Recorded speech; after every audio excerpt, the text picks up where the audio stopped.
अच्छा, अभी हमारे साथ जुड़े हैं बरमाना एसीसी में कार्यरत ड्राइवर भाई, जो अलग अलग अंतराल में से, जैसे कोई 25 वर्षों से, कोई 30 वर्षों से, कोई 10 वर्षों से यहाँ पे ड्राइवर के रूप में सेवाएं दे रहा है तथा अपनी रोजी रोटी कमा रहा है।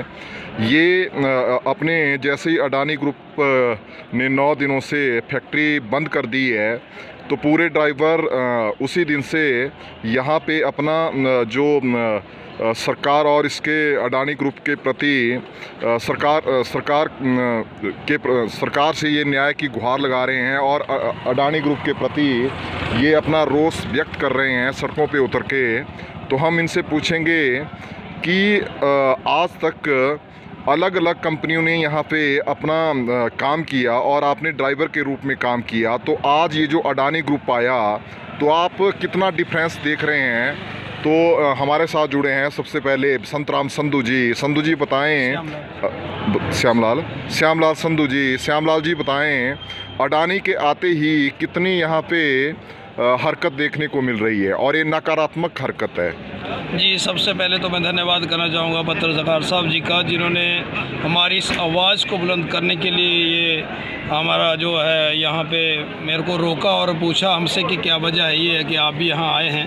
तो जनाब, सबसे पहले तो हम बता देना चाहते हैं कि जैसे यहाँ पे एसीसी काम कर रही थी, तो अल्फाज कंपनी भी यहाँ काम करने के लिए आई और उसके बाद आज के लिए हमने सुना कि अंबानी अडानी ने जो इसको ख़रीद लिया है। तो जो रवैया अंबानी अडानी ने इसके प्रति अपनाया है वो आज बरसों से नहीं हो पाया था इससे पहले। तो हम देख रहे हैं कि ये तो जैसे है जैसे हमारे ये खून को चूस रहा है, क्योंकि हम लंबे समय से यहाँ ड्राइविंग कर रहे हैं। कंपनी चाहे एसीसी थी, चाहे अल्फाज थी, सब जो हमारे वचनबद्धता के लिए रोजी रोटी में चला हुआ कार्य था, तो आज इन्होंने इसमें विघन डाल दिया है। अब अगर ये ऑपरेटर की गाड़ियाँ नहीं चलेंगी तो यकीन है कि ड्राइवरों की रोजी रोटी भी छीनी जा रही है। हमारे पास कोई और ऐसा कोई साधन नहीं है कि जिसके वजह से हम अपना परिवार चला सकें। तो मैं ये प्रशासन से, शासन से, सीएम साहब से भी इस बात के लिए आग्रह करता हूँ कि ड्राइवरों की रोजी रोटी भी इनसे जुड़ी हुई है। हमारी जो ऑपरेटर की तादाद है वो 20,000 के करीबन है, तो हमारे 30,000 लेकर के चले कि ड्राइवर उसमें कार्यरत हैं। तो इन 50,000 जो कैंडिडेट बन जाते हैं हमारे परिवार के, इनकी रोजी रोटी जो है अडानी ग्रुप आकर के छीन रहा है। और हमारे साथ जो व्यावसायिक लोग जुड़े हुए हैं, पेट्रोल पंप वाले हैं, ढाबे वाले हैं, कोई हमारे स्पेयर पार्ट वाले हैं, वो मैकेनिकल डिपार्टमेंट है, वो सब अतीम दिखाई दिया जा रहा है। क्योंकि इस वक्त हम ये देख रहे हैं कि ये तो जैसे कहावत है कि सब कुछ ही ख़त्म हो गया, अकाल पड़ रहा है। तो इसके लिए हम ड्राइवरों की तरफ से भी ये कहना चाहेंगे कि हम संघर्षरत रहेंगे और इसके लिए अगर कुर्बानी देना पड़ेगी तो हम कुर्बानी भी देंगे, क्योंकि हमने ये देखा है कि कुर्बानी से कुछ बनता है। पहले भी हमने ये देखा है, हमारा इंडिया का इतिहास है कि जैसे ईस्ट इंडिया कंपनी यहाँ आई थी और अंग्रेज़ यहाँ रहे, तो उनको खदेड़ने में जो है लोगों ने अपनी कुर्बानियाँ दी। राजगुरु सुखदेव, भगत सिंह, सरदार जैसे अपने आप को सीधी प्राप्त कर गए।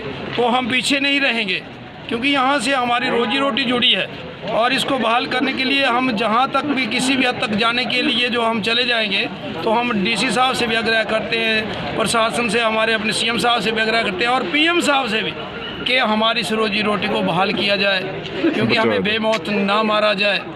तो मैं इसके लिए एक नारा जरूर लगाऊंगा कि इंकलाब जिंदाबाद, जिंदाबाद, जिंदाबाद, इंकलाब जिंदाबाद, जिंदाबाद, जिंदाबाद। तो ज़्यादा ना कहता हुआ मैं यही। हमारे देश की अर्थव्यवस्था की रीढ़ की हड्डी ड्राइवर वर्ग हमारे साथ जुड़ा है। तो सबसे पहले उस्ताद जी बताएं, अपने अडानी ग्रुप के यहाँ आते ही आपके जो रोजी रोटी पे है वो किस तरह का संकट आ गया है? वंदे मातरम जी। अवधेश जी, आपका बहुत बहुत धन्यवाद। सबसे पहले आपके मीडिया के माध्यम से जितने भी आपके दर्शक हमारी इस वीडियो को देखे हैं, आज की डेट में मैं ये बात कहना चाहता हूँ कि जिस तरह अडानी ग्रुप ने अपनी मनमानी चलाई हुई, यहाँ पे 7,000 ड्राइवर बेरोज़गार हुए हैं और कई अन्य मज़दूर जिनकी भी गिनती 7-8 हज़ार में आती है वो भी बेरोज़गार हुए हैं। और हमारे यहाँ पे जो स्थानीय भाई हैं जिन्होंने अपनी जगह को देकर इस कंपनी को स्थापित किया है, उन्होंने उस दिन इस सोच से ये स्थापित किया है कि यहाँ पे जब कंपनी की स्थापना की गई तो यहाँ पे एक रोज़गार होगा, परिवारों के गरीब परिवारों के चूल्हे जलेंगे, या रोडों के ऊपर जैसे कोई मिस्त्री मैकेनिक उनके लिए एक सुविधा रोज़गार चला हुआ था।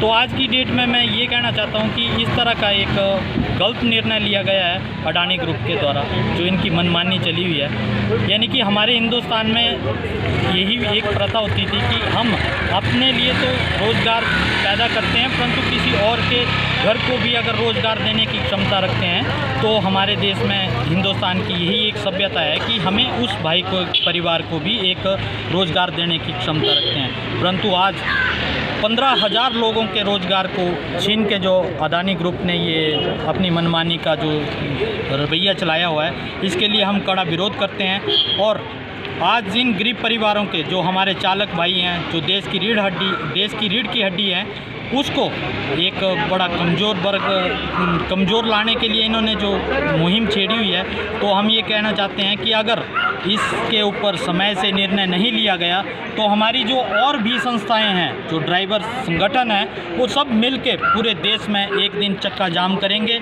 और इसकी आवाज़ फिर जब तक हर एक जगह ये आवाज़ पहुंचेगी तभी ही इसके ऊपर एक निर्णय होगा। और आज मैं ये अपने पीएम से भी और मुख्यमंत्री से भी आग्रह करता हूं और डीसी महोदय से भी, प्रशासन से भी, कि इन रोज़गारों को ज़रूर खुलाया जाए और इनके ऊपर सख्त कार्रवाई की जाए। जय हिंद।